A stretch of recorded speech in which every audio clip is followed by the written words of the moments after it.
अस्सलाम वालेकुम। उम्मीद है सब खैरियत से होंगे। और आज मैं काफ़ी टाइम के बाद जो है वो वीडियो अपलोड कर रहा हूँ और काफ़ी लोग जो हैं वो ग्रुप में और उसके अलावा मुझे पर्सनल मैसेजेस कर रहे थे काफ़ी टाइम से कि आप हमें जो है वो इंट्राडे में और वीकली जो है वो गोल्ड के बारे में अपडेट करते थे, तो वो आप नहीं कर रहे हैं। तो बड़ी माज़रत के साथ कि मैं जो है वो बिज़ी रहा हूँ काफ़ी टाइम से, और उसकी बड़ी वजह मेरे पास अपने सर्विसेज काफ़ी ज़्यादा हो चुकी हैं और मेरे पास इन्वेस्टर्स के अकाउंट बहुत ज़्यादा हो रहे हैं, बढ़ रहे हैं आहिस्ता आहिस्ता, तो इसलिए थोड़ा सा टाइम शॉर्ट होता है मेरे पास। ज़ाहिर है मैं एक रिस्पॉन्सिबिलिटी होती है ऑब्वियसली, जब आप कोई जॉब कर रहे हैं तो आपके पास रिस्पॉन्सिबिलिटी ज़्यादा होती है। तो ये बेसिकली मेरी जो है वो फुल टाइम जॉब है। ज़ाहिर है मैं अगर किसी के 10-15 हज़ार $20,000 के अकाउंट में मैनेज करता हूँ लोगों के, तो उनके वीकली प्रॉफिट रेशियोज़ की ज़िम्मेदारी भी मेरी होती है और वो सारी जो है आउटपुट उनको देनी होती है। एनीवेज़ चलते हैं आज वीकली चार्ट पे, और सामने आपके नज़र आ रहा होगा वीकली चार्ट। और ज़ाहिर है वीकली वीडियो भी मैं फ़िलहाल स्टार्ट कर रहा हूँ दोबारा से, और वीकली से फिर इंशाल्लाह ताला मैं कोशिश करूँगा कि कुछ लोगों के कंसर्न्स हैं, कि कंसर्न्स भी हैं, कुछ लोगों के क्वेश्चंस भी हैं कि सर आप वो स्ट्रेटजी बताएं हमें जो आप स्ट्रेटजी आप फॉलो करते हैं। तो उस पर मैं अब ज़ाहिर है फ़र्दन मैं ग्रुप में भी अगर एक दो दफ़ा मैंने काफ़ी सारी चीज़ें शेयर की हैं, लेकिन वो 2-4 लोग सुनते हैं उसको, या 4-5 लोग सुनते हैं उसको, उसके बाद जो है वो फिर दोबारा जो है दूसरे नए लोग आते हैं तो वो डिस्कस करना शुरू कर देते हैं और पूछना शुरू कर देते हैं कि सर आप अपनी जो है वो स्ट्रेटजी बताएं कि आप जो है वो इतने शॉर्ट एसएल के साथ जो है वो कैसे काम करते हैं इस बड़े प्लेटफॉर्म पर। तो देखें हर किसी की अपनी अपनी स्ट्रेटजी होती है। मेरे पास जो है जो मैंने लर्निंग की है उसमें बहुत सारी चीज़ें हैं। उसमें सप्लाई डिमांड जोन भी है, उसमें इंट्राडे सपोर्ट और रेजिस्टेंस भी होती है। उसके अलावा फंडामेंटली बहुत ज़्यादा लुक आफ्टर करता हूँ। साथ ही साथ मैं इसका जो कॉलरेशन है वो है डॉलर इंडेक्स के साथ और बॉन्ड यील्ड के साथ, तो मेरी उनके चार्ट पे भी बहुत ज़्यादा नज़र रहती है। उनकी सपोर्ट और रेजिस्टेंस की मैं फॉलो कर रहा होता हूँ कि कहाँ से मुझे उनमें रिजेक्शन मिल रही है और कहाँ यहाँ से मुझे बाइंग अपॉर्चुनिटी मिल सकती है। तो काफ़ी सारी चीज़ें होती हैं जो देखनी होती हैं और उस पर हम जो है वर्कआउट करते हैं। उसके अलावा फिर अभी कुछ और नई चीज़ें हैं, ऑर्डर ब्लॉक्स हैं, वेक ऑफ है, इन स्ट्रेटजीज पे भी काम हो रहा है।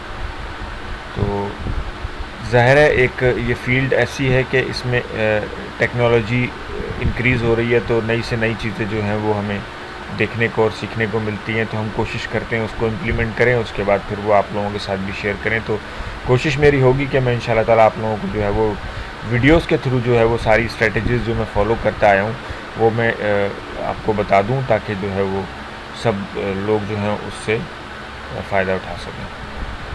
अब मैं ग्रुप्स में अब ग्रुप भी मेरे पास बहुत ज़्यादा हैं। मेरे अपने ख़ुद पर्सनल जो हैं वो 4-5 ग्रुप हैं। उसके अलावा फिर मैं ख़ुद दूसरे ग्रुप्स में भी मौजूद हूँ, तो वहाँ भी काफ़ी सारे लोग जो हैं वो डिस्कस करते हैं मुझसे। तो वीडियो बनाने से ये फ़ायदा होगा कि उसमें सब लोगों को जो है वो आराम से सीखने को और देखने को सब कुछ मिल जाएगा।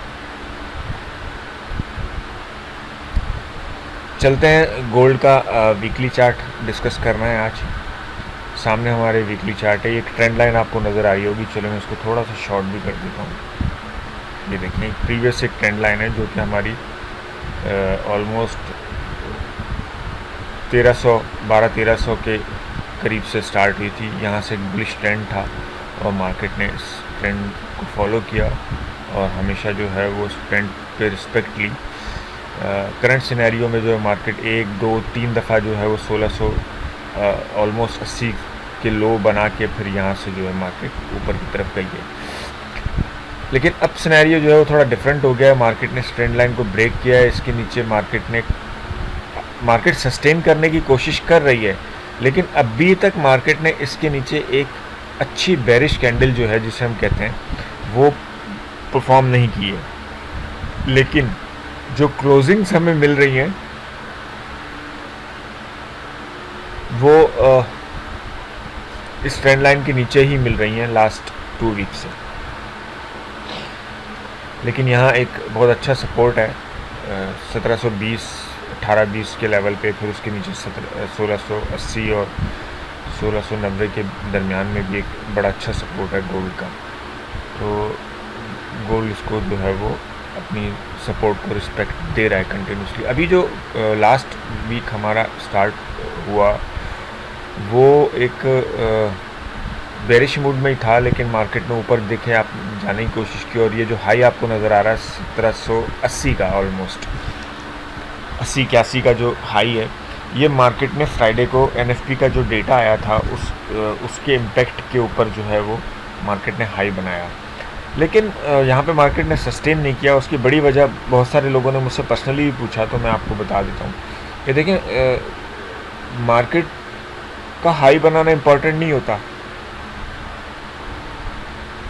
या मार्केट का लो बनाना भी इम्पॉर्टेंट नहीं होता। असल चीज़ होती है उसका सस्टेन करना। मार्केट अगर उस प्राइस के ऊपर जो कि रेजिस्टेंस लेवल है उसके ऊपर अगर सस्टेन करती है तो मार्केट को हम कंसिडर करते हैं कि जी हाँ ये अब जो है वो पॉजिटिव हो गई है। और अगर मार्केट सपोर्ट के नीचे सस्टेन करती है तो हम उसको फिर कंसिडर यही करते हैं कि मार्केट जो है वो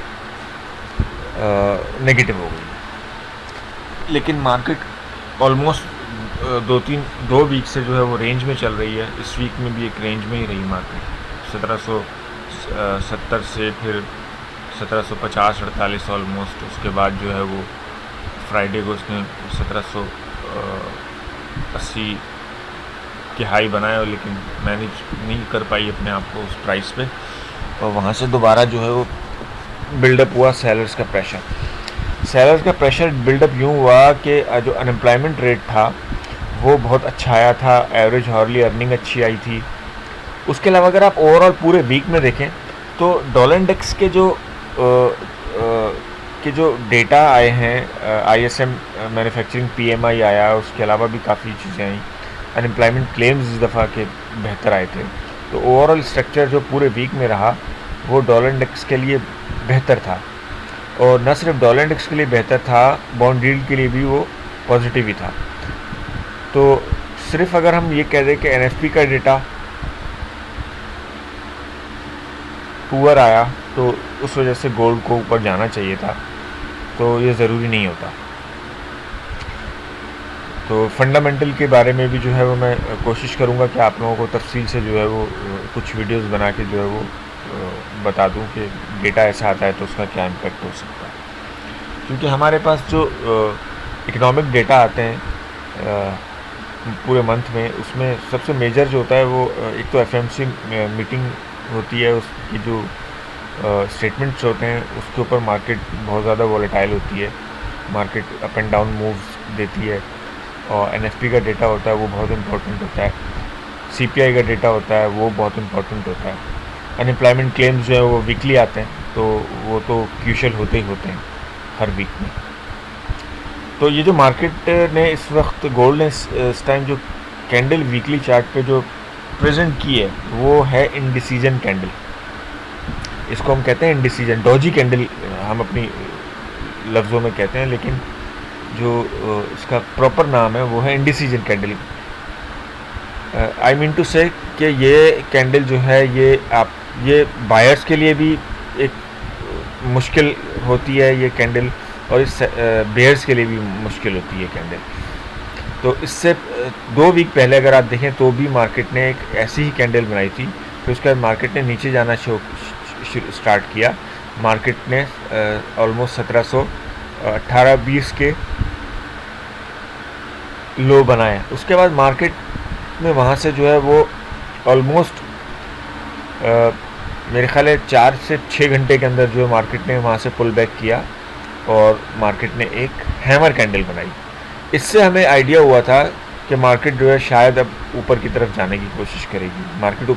मार्केट ने फ्राइडे वाले दिन ऊपर ब्रेकआउट दिया, लेकिन वो फेक ब्रेकआउट हुआ। क्लोजिंग दी है ट्रेंड लाइन के नीचे, जो हमारी ट्रेंड लाइन है, और हमारे हिसाब से अभी भी ये जो क्लोजिंग है ये अच्छी नहीं है, मतलब ये वीक क्लोजिंग है। अच्छी क्लोजिंग क्या होगी, सपोर्ट और रेजिस्टेंस देख लेते हैं वीक का। जो मेरे हिसाब से गोल्ड का वीकली रेजिस्टेंस बन रहा है वो 1802 और 1806 के दरमियान है ऑलमोस्ट। जब तक 1800 के ऊपर मार्केट सस्टेन नहीं करती, वीकली क्लोज नहीं देती ऑलमोस्ट, तो मार्केट बुलिश कंसिडर नहीं की जाएगी। और सपोर्ट जो है 1720 है वीक का।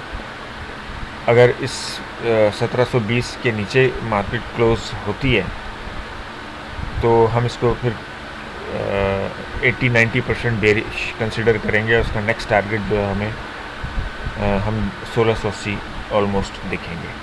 1802 के ऊपर मार्केट फिर 1815 और 1830 तक ईजिली जा सकती है, इसमें कोई प्रॉब्लम नहीं होनी चाहिए। तो देख के काम करें आप लोग। इस वीक के इकोनॉमिक डेटा भी देख लेते हैं एक नज़र। इस वीक में मंडे को इंडस्ट्रियल नो मैं थोड़ा सा मुझे लग रहा है गलत हो गया। जी हाँ, ये है बेसिकली 10 से 16 अक्टूबर हमारी जो है वो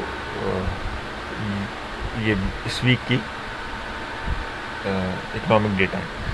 यूएसए में तो बैंक हॉलीडे है, तो मार्केट में वॉल्यूम थोड़ा सा कम रहने के चांसेस हैं।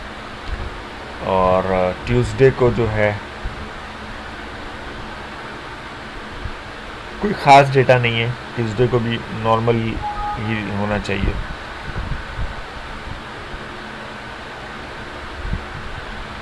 और इसके अलावा हम वेडनेसडे पे आ जाते हैं। वेडनेसडे ट्यूसडे को एफओएमसी मेंबर्स की स्पीचेस हैं, तो इनका भी बहुत इम्पेक्ट होता है मार्केट पे कि ये क्या कह रहे हैं क्या नहीं कह रहे हैं, इनकी जो थॉट्स हैं वो क्या हैं। क्योंकि नवंबर में एफओएमसी भी है, तो उसको हम फिर आगे जाके डिस्कस करेंगे जब वो उसका टाइम आएगा, तो उसके बाद देखेंगे इसको। उसके बाद फिर आप आ जाएँ वेडनेसडे को। वेडनेसडे में सीपीआई और कोर सीपीआई मंथली है, तो इम्पॉर्टेंट होगी बहुत। और एफओएमसी मीटिंग मिनट्स भी हैं। तो एफओएमसी मीटिंग मिनट्स एक अलग सिस्टम है, और एफओएमसी मीटिंग जो होती है वो अलग होती है। वो एफओएमसी मीटिंग मिनट्स जो होते हैं ये मंथली आते हैं, और इसके अलावा जो एफओएमसी मीटिंग होती है वो ऑल्टरनेट मंथ में आती है। तो लास्ट सितंबर में हुई थी, तो वो नवंबर में होगी। लेकिन ये एफओएमसी मीटिंग मिनट्स भी इम्पोर्टेंट होते हैं। इसमें भी जो है वो लास्ट मंथ जो इनके हम कहते हैं ना सिंपली अहदाफ होते हैं इनके, कि इन्होंने क्या अचीवमेंट की और अपनी इकॉनमी के लिए, और इन्होंने क्या आगे प्लान्स हैं इनके नेक्स्ट मंथ में, और पीछे जो इन्होंने प्लानिंग की थी उसमें उन्होंने क्या क्या चीज़ें अचीव की। तो ये डिस्कशन होती है, तो उसमें भी मार्केट जो है वोलेटाइल हो सकती है। उसके बाद आ जाइए आप थर्सडे को पीपीआई मंथली हैं, ये इम्पोर्टेंट होते हैं। एम्प्लॉयमेंट क्लेम्स भी हैं। तो मेजर एक्शन जो मुझे नज़र आ रहा है वो वेडनेसडे, थर्सडे और फ्राइडे को भी हो सकता है। फ्राइडे को भी अच्छा मेजर एक्शन हो सकता है। को रिटेल सेल्स मंथली के नंबर हैं, रिटेल सेल्स मंथली के नंबर हैं। तो इम्पॉर्टेंट डेटा आप हैं ये आएंगे, तो इनके बारे में आप थोड़ा सा ख्याल से काम कीजिएगा। और एक चीज़ मैं आप लोगों को क्लियर कर दूं कि इंट्राडे में मैं अगर वीडियो नहीं बना पाया, तो मैं ग्रुप में जो है वो इंट्राडे में सपोर्ट और रेजिस्टेंस मेंशन कर देता हूं। इस तरह फ्राइडे को मैंने जो है वो आप लोगों को एरिया बताया था कि 80 से 85 में आप सेलिंग कर सकते हैं 88 के स्टॉप लॉस के साथ। तो अल्लाह का शुक्र है कि 80-81 से हमें बहुत अच्छी सेल मिली और हमने बहुत अच्छे प्रॉफिट किए उसमें। तो आई होप आप लोगों ने सबने बहुत इन्जॉय किया होगा। और अगर आप जो है वो कोई और आपके साथ आप हमारे साथ काम करना चाहते हैं, या आप हमारे साथ हमारी जो अकाउंट मैनेजमेंट सर्विसेज हैं उस टीम का हिस्सा बनना चाहते हैं, तो आप हमसे कांटेक्ट कर सकते हैं। हमारी सारी चीज़ें जो हैं वो व्हाट्सएप नंबर और ऑफिस के एड्रेसेस और उसके अलावा ग्रुप्स, सारी चीज़ें हमारी वेबसाइट के एड्रेसेस, फेसबुक पेजेस के एड्रेसेस वो सारे वीडियो के डिस्क्रिप्शन में मौजूद हैं।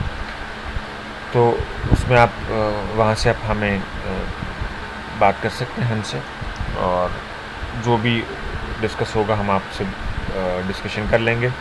और अगर कराची से जो लोग बिलोंग करते हैं वो अगर मुझसे मीटिंग रखना चाहते हैं तो वो बिल्कुल मुझसे मीटिंग भी रख सकते हैं, और मैं उनके साथ जो है मुलाकात कर सकता हूँ। गुलशन इकबाल में हमारा ऑफिस है। तो इंशाल्लाह ताला नेक्स्ट वीक में दोबारा मुलाकात होगी आप लोगों के साथ। और बस वीडियो को लाइक ज़रूर करें, शेयर करें, सब्सक्राइब करें, ताकि जो है वो आपको नई वीडियो की अपडेट मिलती रहे। इंशाल्लाह ताला अपना सबका ख्याल रखिएगा। इंशाल्लाह फिर नेक्स्ट वीडियो में मुलाकात होगी। तब तक के लिए अल्लाह हाफ़िज़।